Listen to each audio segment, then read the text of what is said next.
Actually, I'm just gonna present cheese making to you because we don't have to do anything but pour the milk and wait for cheese to make itself. In a little time, between 6 to 12 hours, we can have an amazing cottage cheese.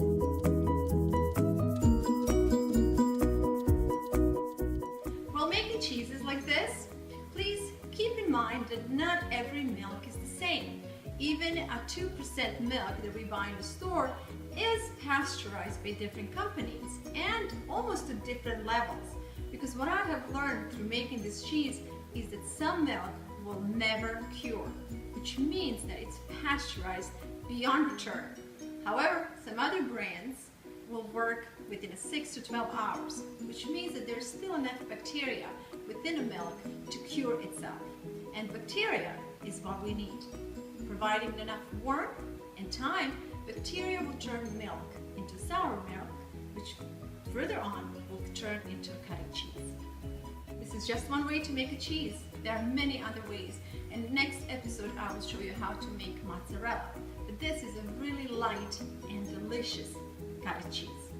We're starting with 2% milk, and I'm going to show you how to do it. So here's the first step.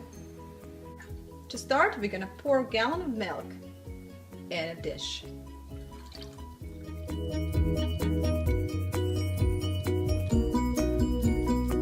And this is how your milk will look ready, or your cheese will look ready once it's done. Different milk might take longer to cure, depending on how heavily it's pasteurized. This took about 24 hours, and depending on the temperature and the kind of milk that you're using, it can take anywhere between 6 to 24 hours. But the bottom line is you do want to see curds separating from the rest of the milk. So you have this clear fluid on the side, and then you have big curds. Now, the next step is to warm it up. We're only going for lukewarm temperature, which we have right now. An important thing that I should have mentioned earlier is that we are using 2% milk. This cheese was usually made out of whole milk.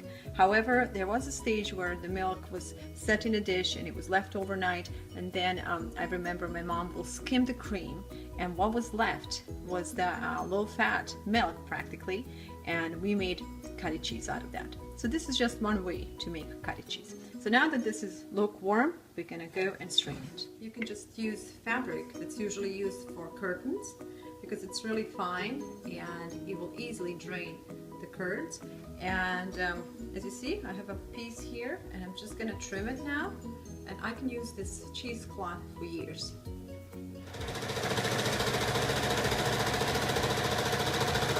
It's great. And important thing, before using it, make sure that you wash it. Wash it well, rinse it, and then use it.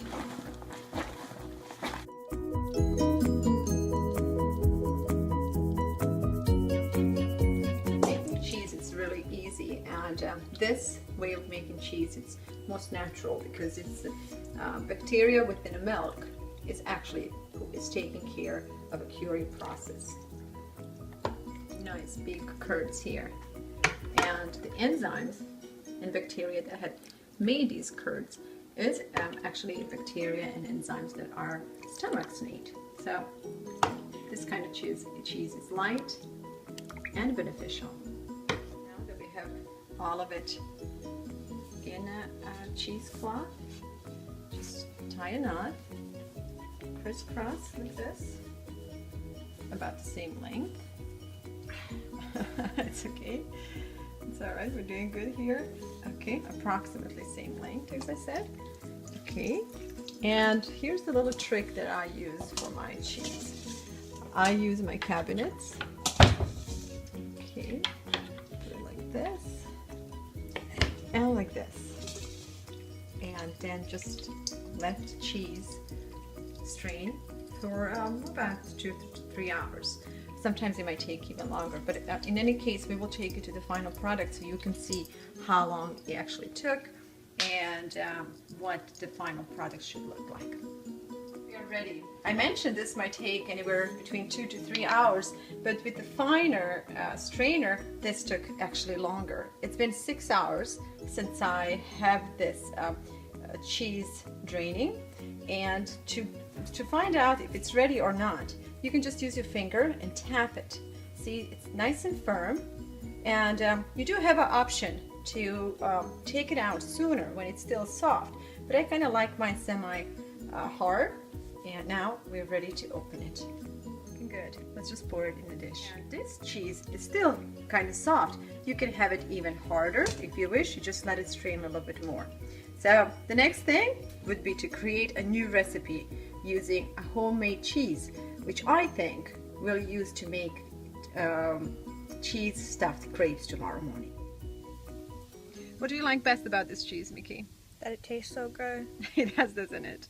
It really doesn't need anything, and it's light in its flavor, and it's also great for desserts. All right, we have our cheese done. What's left is surutka, or as my kids will call it, it's cheese lemonade. This is one really healthy drink. Now, if you remember, we started with the low-fat milk, and we have further taken all the fat out of it. So all that's left are fluids, and these fluids are rich in nutrients. A lot of good stuff. It's still stored here, and it's great for cleansing your tummy. So here's the cheers to good cheese and good health. There are many ways to use this wonderful cheese.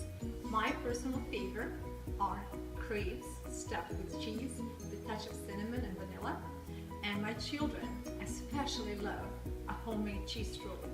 But in any case, you can just use it as an addition to your salads or everyday meals, or just serve them on crackers.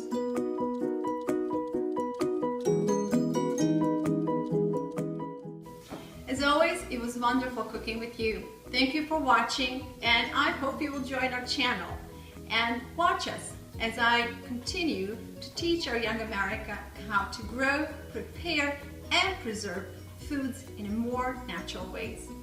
Please support us just by simply clicking and joining. Thank you very much, and I look forward to cooking with you again. Bye.